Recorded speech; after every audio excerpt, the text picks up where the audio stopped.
It is Saturday, April 19th, 2025. Welcome to Veda! Oh boy. This is something that I actually planned to do for last year's Veda, but didn't get around to it. Well, that's part of the reason. The other reason, well, you'll soon know, assuming you don't already know from the description and possibly the thumbnail. Question is, which one of these is it? So again, I have to be a little anticlimactic here. Oh boy, I found the right one. Yep. I am actually going to watch this film in its entirety. This is the German Blu-ray. Check this out. They're touting that it's nominated for 2 Golden Globes, including Best Picture, Musical, or Comedy. Sie wissen nicht, dass die Golden Globes Quatsch sind. Hope I don't have to make any... I might have to make some adjustments on my player. An artful, deeply moving masterwork told with lightness and humor. Weekend Notes. I'm really hoping that's not held in high regard, that Weekend Notes. I'm afraid to check. Though, before I do this, I need to do my due diligence. Also have a dentist appointment, but I didn't like the snippets of music. Not the title, not the character, the thing, the art form, the auditory meep-morps that I heard in clips of the film. I thought I should at least familiarize myself with Ms. Furler's songs by watching at least 2 music videos. You know, the Chandelier, the one with Shia LaBeouf, and maybe also Unstoppable, which I think she did that one. I'll have to double check, because I actually like the snippets I heard of that. So, you know, I want to be fair to something that doesn't necessarily deserve it. But, well, off to the dentist, right? Okay, I had my teeth cleaned, and I also helped my parents move heavy stuff from their yard, so... Also, I think I might have messed up the teeth cleaning by eating crunchy things too soon afterwards. I don't know. I was exhausted from lifting heavy stuff and then unloading the heavy stuff in another place. Anyway, I did watch the music videos for the 3 songs, and, well, Chandelier... The music video is an 11-year-old Maddie Ziegler wearing a flesh-colored leotard doing interpretive dance to the song, I guess, which has a lot of acrobatics and some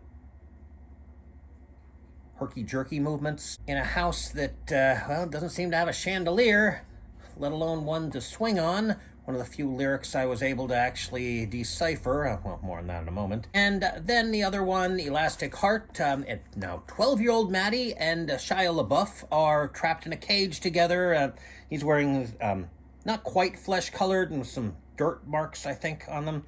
Shorts, and she's wearing a leotard of the same color. At least now you can definitely see where the cloth begins and ends and the skin begins and ends, so that's better. It does seem to be bit sexualized in both videos. I don't want to toss around a word like that lightly. It's a little bit more interesting. She is attacking him. Apparently she's supposed to be a werewolf. I don't know if I would have figured that out had I not known that going in, but it's an interesting concept at least. Doesn't seem to match the song at all, but actually it kind of reminds me of the Vampire Girl movie. I can't remember the title. Fortunately, it's a poster right there. Why can't I read it? Ow, my neck, ow. In both of those, I couldn't make out the lyrics too well. The music drowned them out, and it kind of sounded like she might have been singing in a Jamaican dialect. That can't be right. I mean, it didn't help that this was in the dentist's waiting room, so there was a TV, and there was also this thing. What if I claimed it was an accident and that I had the anvil with me because I didn't want to leave it in the car? Of all the times not to have these, but that's another video. Unstoppable I listened to in my car with the headphones Was it with the headphones? Well, it doesn't matter. Well, I couldn't really play it through the car stereo system because there's a time delay, so it wouldn't match up. But yeah, Unstoppable, the music video actually has Sia in it. Well, her face is largely obscured as if she wants to protect herself from a death note. She's wearing that wig that hasn't been compared to Cruella de Vil nearly as often as I would expect. The actions seem to match the song a little bit. I was able to understand it a lot more. I mean, she still kind of sounds like she's mumbling or singing with her mouth full, but definitely nothing that could be mistaken even humorously for a Jamaican dialect, and the music is a little less overpowering. I like the chorus. The rest of the song, not really. You know, I might take a nap before I subject myself to this. I will try and make sure that it actually plays, that I don't have to change the settings. Hope I still have the instructions on how to change the Blu-ray settings. Just wish me luck. I mean, I know I'm a theater person, so you're supposed to say break a leg, but actually the origins of that kind of imply getting paid. Now do community theater. We don't get paid for that. Anyway. Okay, it is much later. I took a nap. I made sure I had plenty to eat and got my favorite liquid comfort food. This is another video in and of itself.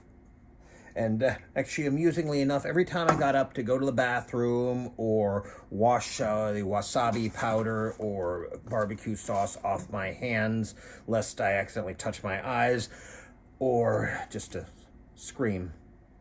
Okay, I didn't do that. Well, I didn't do that on break. I just did it while watching. I did take some breaks, though, just to get away from this film here. And, oh boy. You know, it occurs to me that I'm assuming everyone has knowledge of this travesty here. Actually, if you want a good synopsis, I recommend Musical Hell's review, link in the description. Before the movie, Australian pop singer Sia Furler, who doesn't use her last name very often, after directing some of her own music videos, decided, apparently upon the advice of some of her close circle of yes men, that she could also direct a feature film. And she was also interested in furthering the career of her protege, Maddie Ziegler, a young dancer who appeared on Dance Moms, and as I mentioned, appeared in some of Sia's music videos, and apparently also sometimes her stage show. And Sia also had a friend she met in therapy who was autistic, so she thought she would make a movie starring Maddie about autism. Good intentions, and if you don't know that expression, look it up. Incidentally, the movie originally was going to have a $6 million budget, but the studio, Warner Brothers, told her they would give her an extra $10 million, nearly tripling the budget if she would add musical numbers, and so she did, and she said, I got lots more money! And I mentioned that in a previous review, and after that, something occurred to me. And then I saw other reviews where it had also occurred to them, but it did occur to me independently before I heard other people say it. And when George Romero made Day of the Dead, the studio offered him a $7 million budget, which was rather high for the time and the situation, if he could guarantee an R rating. And he didn't want to compromise his vision, so he made it for half that, $3.5 million. And the film was released unrated, which means that it would have gotten a, what would then have been an X rating, would now be an NC-17 rating. In other words, Sia sold out. When the trailer released, there was a lot of backlash, especially in the autism community. Among other things, they hired a non-autistic actress to play an autistic part. That's definitely a conversation to be had, but not now, because it'll just detract from all the other ways in which the movie sucks. But the trailer did show in music videos a lot of bright colors and flashing lights, which are often disturbing to autistic people, and Sia responded less than diplomatically. There are other videos which discuss this in detail. Okay, so brief synopsis of the film. Music is the name of a girl with high support needs autism, played by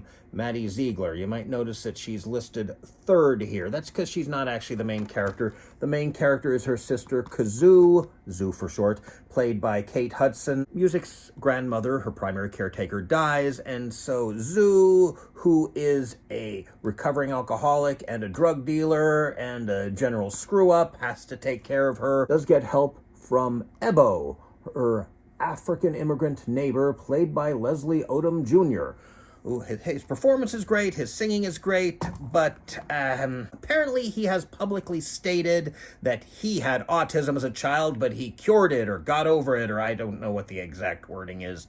I feel like I'll feel too depressed if I look it up. Also, he killed Alexander Hamilton. With help from Ebo, Zoo eventually cleans up and it's happy eventually, and oh yeah, music frequently has these musical fantasy sequences. These musical numbers could really be taken out without affecting the film. I guess it would affect the soundtrack, but I wouldn't be surprised if somebody might have done an edit without those. I might actually be interested in seeing a No Music's World cut. It would at least be shorter. Oh, speaking of shorter, I checked. As far as I can tell, this is not edited. It's 1 hour, 47 minutes, and 34 seconds. IMDb lists the running time as 1 hour and 47 minutes. The extra 34 seconds are German distribution company logos and also German dub credits. That this has a German dub. It also has the original English. That's what I watched. It has 2 sets of subtitles. One translates everything. The other just translates the songs. That's for the German dub because they dub the dialogue, but they don't dub the songs. And oh boy, I got a lot of notes here. Not all autistic people are affected the same way by bright colors and flashing lights. I'm sometimes bothered by flashing lights. The fireplace scene in the Flying Phantom ship was a bit disorienting to me. It did make me a little sick. They didn't really bother me except for the closing musical number. And also there's one scene which isn't one of the music videos where the flashing lights bothered me. Well, not really. It was natural flashing lights. Zoo and Ebo are walking under some trees in the sunlight, and the dappled light was a little disorienting. I think it might have had to do with the thing that actually bothered me visually. Constant shaky cam. Handheld can be done effectively. I mean, even deliberately shaky can be done effectively. There are a couple of scenes in this film where it is effective, but it would be more effective if it wasn't surrounded by scenes where the camera is just slightly less shaky. I'm rather surprised none of the reviews I've seen / listened to have mentioned the shaky cam, or maybe they didn't, I just forgot. I don't know. The lyrics in those musical numbers are understandable. None of the songs are memorable.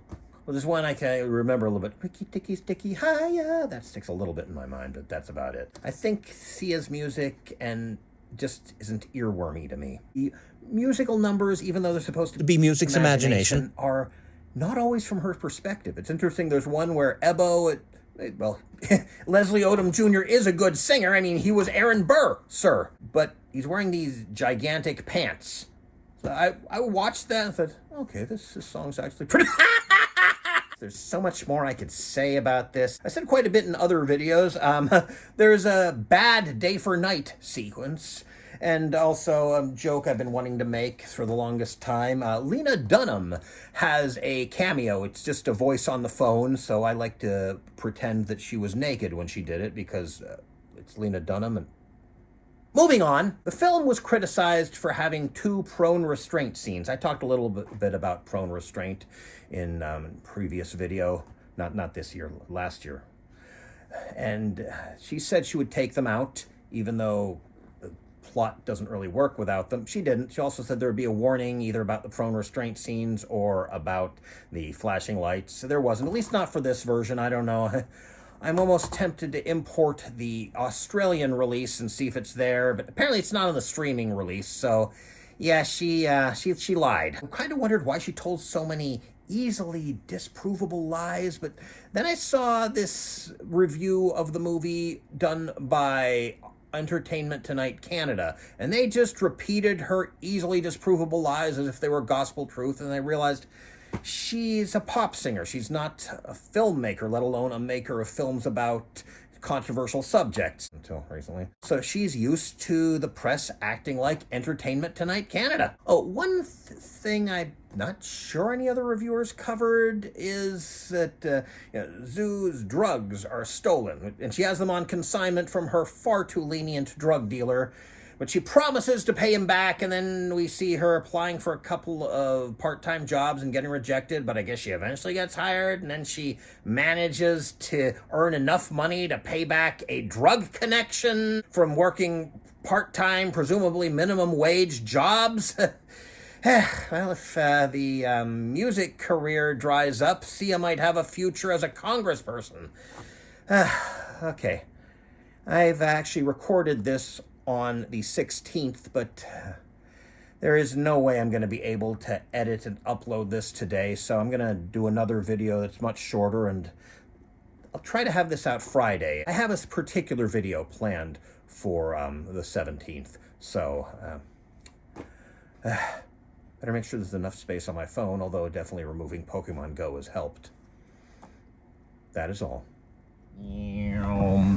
Additional. Despite Sia's claim that she never used the term special needs and instead used the non-existent term special abilities is never said once in the film, but special needs is, by Ebo, the character who supposedly knows what he's talking about.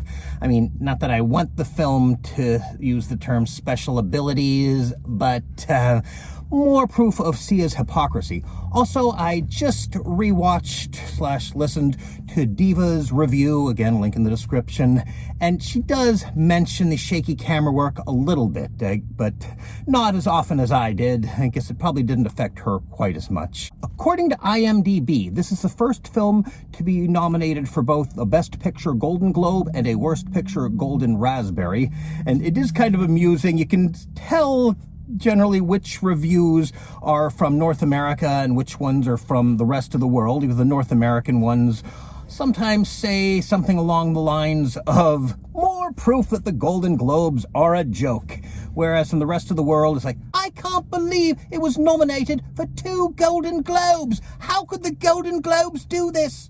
Incidentally, the Golden Globe nominations were for Best Picture, Musical or Comedy, and Best Actress in a Musical or Comedy, with Kate Hudson. Won neither, thank goodness. But a lot of people claim that the Golden Globes predict the Oscars. Well, yeah, they have 2 categories for nearly everything. Nearly everything is in a drama and in a musical or comedy, so they have 2 guesses. So it's not unlikely that they would often get one of them right. It was also nominated for 4 Razzies, and, well, it lost Worst Picture to an even more worthy candidate. Yes, such a thing actually exists.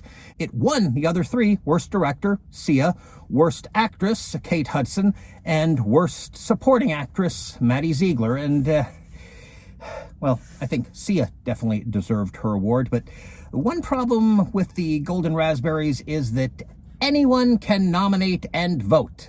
I think you have to register, but because of that, the worst actor/actress/supporting actor/supporting actress nominations and awards often go to most annoying character instead.